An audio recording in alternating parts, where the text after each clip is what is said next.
అసలు ఆ ఒక్క మాటలోనే ఎంతో అర్థం అనేది ఉంది కదా! అసలు యెస్. మొత్తం సృష్టికి సంబంధించిన విషయాలతో సహా.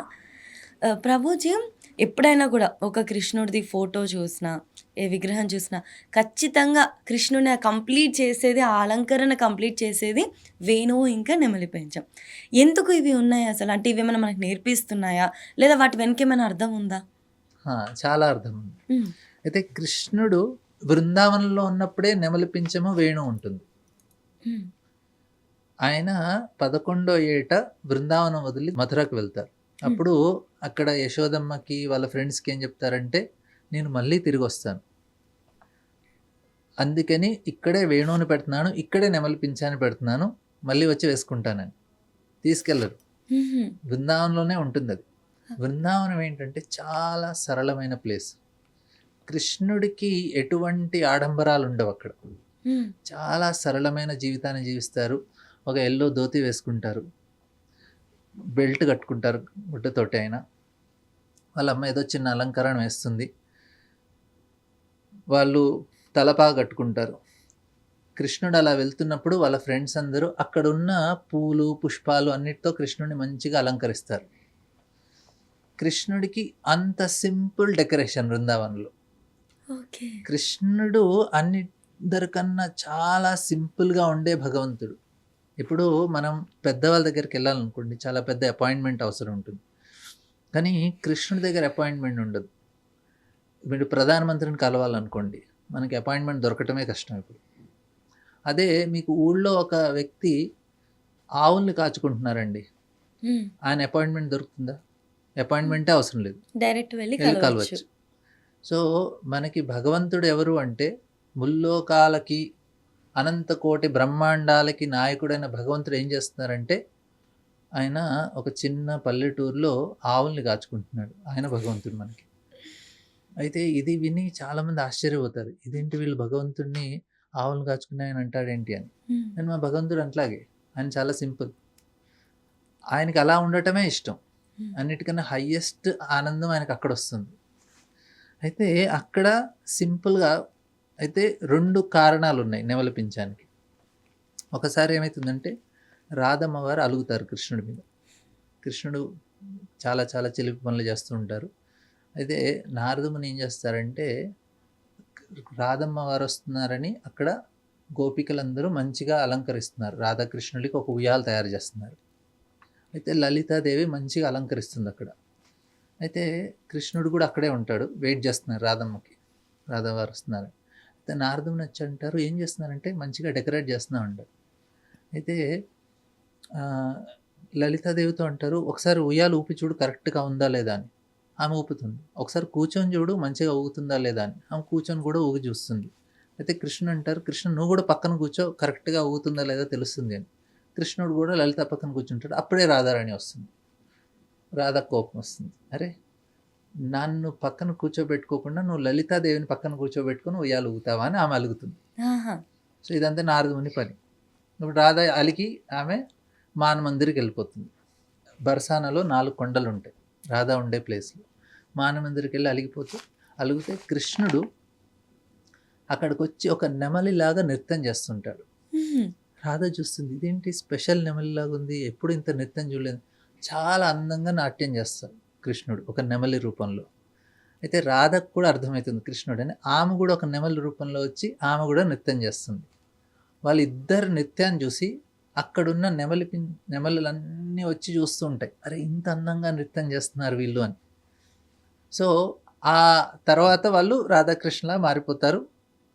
అయితే అక్కడ నెమలిలో ఉన్న రాజు ఆ నృత్యానికి మెచ్చి ఆ! ఆయన ఒక నెమలి పింఛాన్ని తీసుకెళ్ళి కృష్ణుడికి గిఫ్ట్‌గా ఇస్తారు. ఓకే. సో, అందుకని కృష్ణుడు నెమలి పింఛాన్ని పెట్టుకుంటారు గిఫ్ట్‌గా. హుహు. ఇది ఫస్ట్ కారణం. రెండో కారణం ఏంటి అంటే, ఒకసారి వె ఇది నెమలులు ఏంటంటే స్ ఆడ, మగ ఎప్పుడూ కలుసుకోవు. హ్మ్.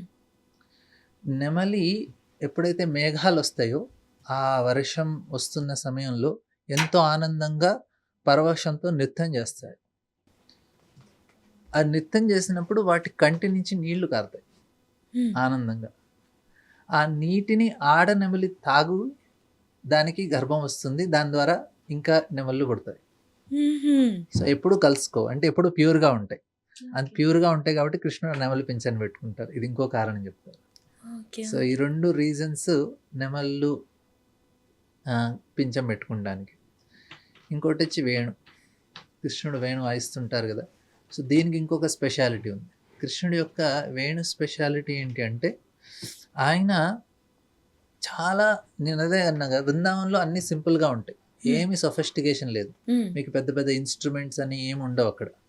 ఒక వేణుతోటే కృష్ణుడు అందరిని ఆకర్షిస్తారు. అవును. ఆ! అంటే అది దేనితో తయారు చేస్తాం? ఒక వెదురు కర్రతో తయారు చేస్తారు అంతే. దానికి కూడా ఏమి పెద్ద మిషన్‌లు ఏమి అవసరం ఉండదు మీకు. సో, కృష్ణుడు చెప్పులు కూడా వేసుకోరు బృందావనంలో. అంటే చెప్పులే ఒకసారి కృష్ణుడు ఆయన గోపాష్టమి రోజు, ఆ రోజు నుంచి కృష్ణుడిని ఆవుల్ని మేపటానికి పంపియాలి. అయితే యశోదమ్మ ముందు రోజు అంటుంది, ఇదిగో గొడుగు, చెప్పులు. నీకు ఆవుల్ని కాచుకోవడానికి వెళ్ళినప్పుడు నీకు ఇవి అవసరం అని. కృష్ణుడు అంటారు, ఎన్ని ఆవులు ఉన్నాయంటే 9 లక్షలు ఉన్నాయి. అన్ని ఆవులకి చెప్పులు ఇవ్వండి, అన్ని ఆవులకి గొడుగులు ఇవ్వండి. హ్మ్.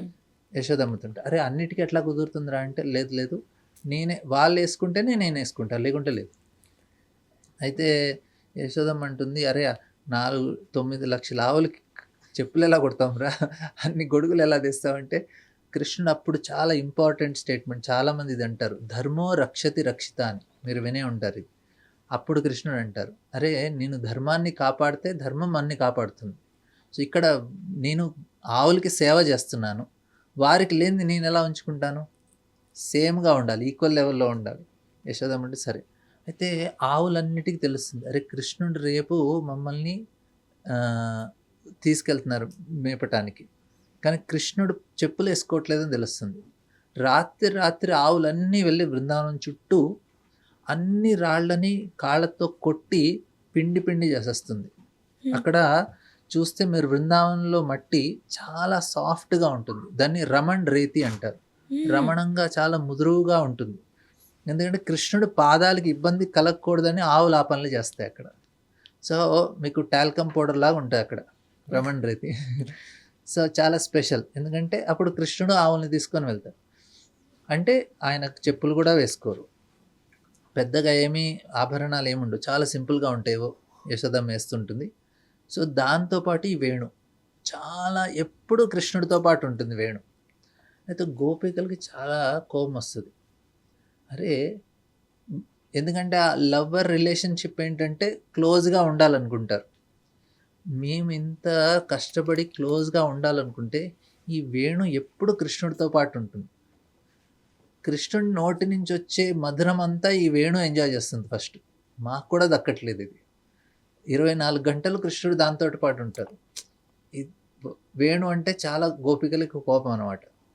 మాకు లేని ఫెసిలిటీ దీనికి ఉంది అని. అయితే ఒకసారి వేణు గీతం అని ఉంటుంది. కృష్ణుడు వేణు వాయిస్తే ఏమేం జరుగుతుంది బృందావనంలోని ఒక మొత్తం అధ్యాయం ఉంటుంది. చెట్లు ఎలా ప్రవర్తిస్తాయి, యమునా నది పరిస్థితి ఏంటి, కృష్ణుడు వేణు వాయిస్తే గోపికల పరిస్థితి ఏంటి, మేఘాల పరిస్థితి ఏంటి, కృష్ణుడి యొక్క అక్కడున్న ఆవుల పరిస్థితి ఏంటి, అన్నిటి మీద ప్రభావం ఏ విధంగా ఉంటుందో ఒక మొత్తం అధ్యాయం ఉంది వేణుగీతం అని.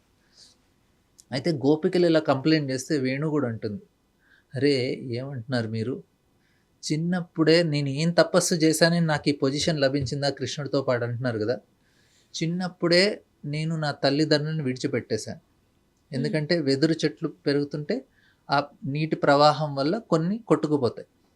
వాటిని వీళ్ళు పట్టుకొని తర్వాత నన్ను తీసుకున్నారు. చిన్నప్పటి నుంచి తల్లిదండ్రుల నుంచి దూరం అయిపోయాను. తర్వాత నన్ను తీసుకొని కట్ చేశారు నన్ను. అంటే నా యొక్క చేతులు కాళ్ళన్నీ కట్ అయిపోయాయి. తర్వాత నన్ను వేడి దాంట్లో హోల్స్ చేయాలంటే మీరు వేడిగా ఊసని వేడి చేసి దాంట్లో కుచ్చాలి. వేడి ఊసలతో నన్ను కుచ్చారు. సో, ఇన్ని తపస్సు చేశాక నాకు కృష్ణుడి యొక్క సాంగత్యం లభిస్తుంది. సో, మీరేం తపస్సు చేశారంటున్నారు, నేను తపస్సు చేశాను. అప్పుడు కానీ నాకు ఈ పొజిషన్ లభించింది. సో, ఇలా చాలా సింపుల్ విషయాలు. అయితే కొంతమంది ఏం చేస్తారంటే ఈ వేణు చూడండి, ఆ వేణులో ఒక వెదురు ఇంపార్టెంట్ కాదు, ఆ హోల్స్ ఇంపార్టెంట్ అంటారు జనాలు. ఎందుకంటే ఆ హోల్స్ వల్ల కదా సౌండ్ వచ్చేది. హ్మ్. అందుకే శూన్యం ఇంపార్టెంట్ అంటారు. కానీ అది కరెక్ట్ కాదు. దాంట్లో కృష్ణుడి చేతిలో ఉంది కాబట్టి అది ఇంపార్టెంట్. సో, ఆ రకంగా చాలా సింపుల్ వస్తువులు నెమలి పించమైనా కానీ, వేణువు అయినా కానీ, కృష్ణుడికి చాలా సింపుల్ వస్తువులు అవసరం ఉంటాయి. వాటితో పాటు ఆయన అక్కడ ఆహ్, వాళ్ళ ఫ్రెండ్స్‌తో అయినా గానీ, అన్ని రకాలైన ఆనందాన్ని పొందుతారాయన. హ్మ్. హ్మ్.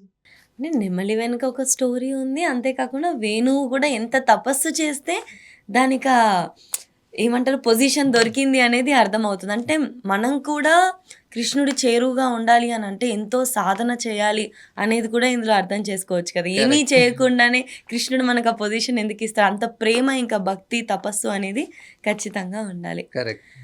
ప్రభుజీ ఇప్పుడు విష్ణుమూర్తివి అన్ని అవతారాలతో పోలుస్తే మనము ఏ అవతారాల్లో జరగంది కృష్ణుడు అవతారం అప్పుడు మాత్రం ఆ బోయవాడి విషబాణం చేత ఈ విధంగా జరగడం అనేది అవుతది కదా! ఎందుకలా? ఎందుకు కృష్ణుడి అవతారంలోనే ఇలాగా? ఇదేంటంటే కృష్ణుడు 2 రకాలైన లీలలు చేస్తారు. హుహు. ఒక లీల ఏంటంటే నేను భగవంతుడని ఆయన క్లియర్‌గా చెప్పేస్తారు. హ్మ్. ఇప్పుడు మనం ఏమంటాం పూతన్ని చంపేశాడు.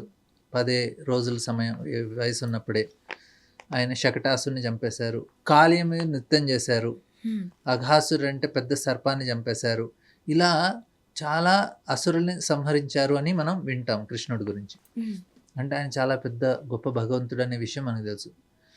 అయితే ఇప్పుడు ఇదే విషయాన్ని మీరు అసురులకు చెప్పారనుకోండి. అంటే ఎవరైతే రాక్షసులు, దానవులు ఉన్నారు. అరే కృష్ణుడు ఇలా ఇలా చేశారంటే, అరే ఏదో నీటి పాముని మీద నృత్యం చేసి పెద్ద గొప్పగా అనుకుంటున్నారా? హ్మ్. ఆ! ఏదో ఆహ్, గోపికలతో డాన్స్ ఏయటం వల్ల, గోపికల యొక్క వస్త్రాలు హరించి, వెన్న దొంగతనం చేసుకున్నామండి మీరు భగవంతుడు ఎలా అంటున్నారు? అంటే వాళ్ళు ఎగ్జాక్ట్‌గా మనం చెప్పిన దానికి అపోజిట్‌గా మాట్లాడతారు వాళ్ళు. హ్మ్. హ్మ్. వారి హ్మ్. ప్రవర్తన ఆ విధంగా ఉంటుంది. అయితే భగవంతుడి యొక్క దయ ఏంటంటే, సరే అసురులకు కూడా సహాయపడటానికి కొన్ని లీలలు ఎక్స్‌ట్రా చేస్తారాయన. వాళ్ళింకా వాళ్ళు వాళ్ళ యొక్క నమ్మకాన్ని పెంచటానికి. నేను భగవంతుడు కాదు అని వాళ్ళకనిపించాలి అంటే కొన్ని లీలలు ఎక్స్‌ట్రా చేయాలి. హ్మ్. ఆ లీలలు చూసి వాళ్ళు పూర్తి నమ్మకం ఉంటది. ఆయన భగవంతుడు కాదని. సో, భక్తుల మీద ఎంత కృప చూపిస్తారో, భక్తులు కాని వాళ్ళ మీద కృప కూడా చూపిస్తారు భగవంతుడు. సరే నేను లేననుకుంటున్నారు గదా! అది కూడా నిరూపించండి. హ్మ్. సో, మీకు ఈ విషయాలు చూపిస్తాను. దుర్యోధనుడికి కృష్ణుడొచ్చి, నాయనా నువ్వు పాండవులతో సంధి చేసుకో. యుద్ధం వద్దు కాంప్రమైజ్ అయిపో. వాళ్ళు 5 గ్రామాలు ఇచ్చినా గానీ వాళ్ళు ఒప్పుకుంటున్నారు. యుద్ధం చేయకుండా అడ్జస్ట్ అయిపోతా అంటున్నారు. కానీ దుర్యోధనుడు వినలే. ఎంత నచ్చజెప్పినా. అయితే కృష్ణుడు నేను భగవంతుడినని నిరూపించడానికి ఒక విరాట్ రూపాన్ని చూపిస్తారు దుర్యోధనుడికి. హ్మ్. దుర్యోధనుడికి అది నమ్మకం కలగలే. ఏదో మ్యాజిక్ చేస్తున్నాడు వీడు అనుకున్నాడు. అంటే చూడండి అ అసురులకి వాళ్ళకి మీరు భగవంతుడు ఆయన గొప్పతనం చూపించినా గానీ వాళ్ళకి అర్థం కావట్లేదు. అది. హ్మ్. ఇప్పుడు భగవంతుడు విరాట్ రూపం చూపించాడు అంటే, అబ్బో! ఆయన భగవంతుడు. ఇప్పుడు జనాలేమంటారు? మీరు చూపించండి, భగవంతుడిని చూపించండి నమ్ముతామని. అరే దుర్యోధనుడు ముందు సాక్షాత్తుగా భగవంతుడు నించున్నాడు. నమ్మాడా దుర్యోధనుడు? నమ్మలేదు. విరాట్ రూపం చూపిస్తే నమ్ముతామా అంటే, దుర్యోధనుడికి విరాట్ రూపం కూడా చూపించారు. అయినా నమ్మలేదు. అంటే వాళ్ళ మెంటాలిటీనే అట్లా ఉంటుంది.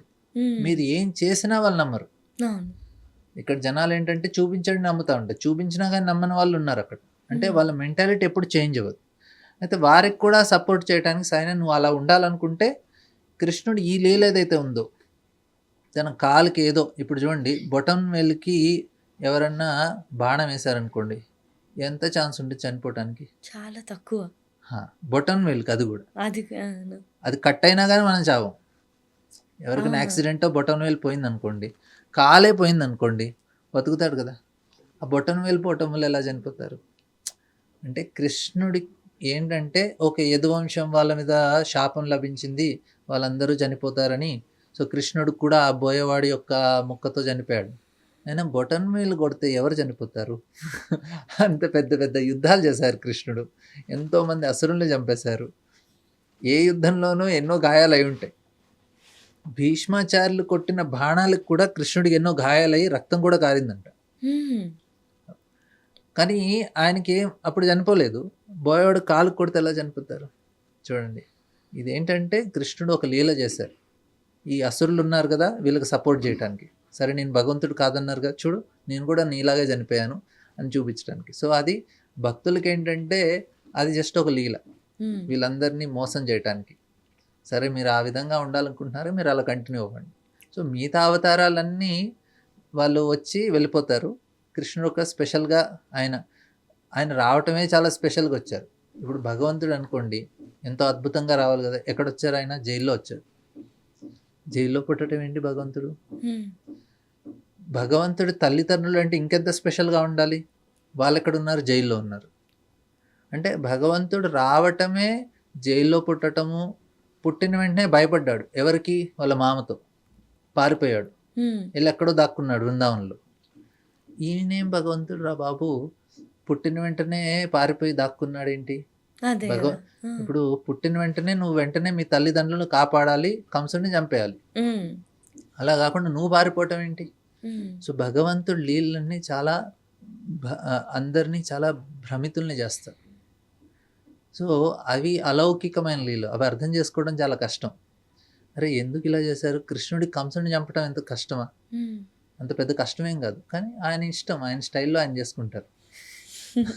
ఆయన భయపడి పారిపోయినట్టు, తర్వాత ఇలాగా, తర్వాత దేవకి వసుదేవుల దగ్గరకొచ్చి సారీ నేను 11 సంవత్సరాల దాకా మీతో పాటు ఉండలేదు, నేను పారిపోవాల్సొచ్చింది కంసుడి భయం వల్ల, నన్ను క్షమించండి అని దేవకి వసుదేవుల ముందు ఆయన క్షమాపణ అడుగుతారు. సో ఇలా కృష్ణుడు చేసే లీలలు ఎవరికీ అర్థం కాదు, అట్లా అంత ఈజీ కాదు. సో హ్మ్. అందుకే కొంతమంది ఆయన భగవంతుడు కాదంటారు. మనం సరే అది మీ గురించి కృష్ణుడు చేసిన లీలనైనా నువ్వు అదే దాని మీదే ఉండు, అని మాకు తెలుసు ఆయన ఎంత గొప్పవాడు అని. హుహు. చాలా చక్కగా చెప్పారు ప్రభుజీ.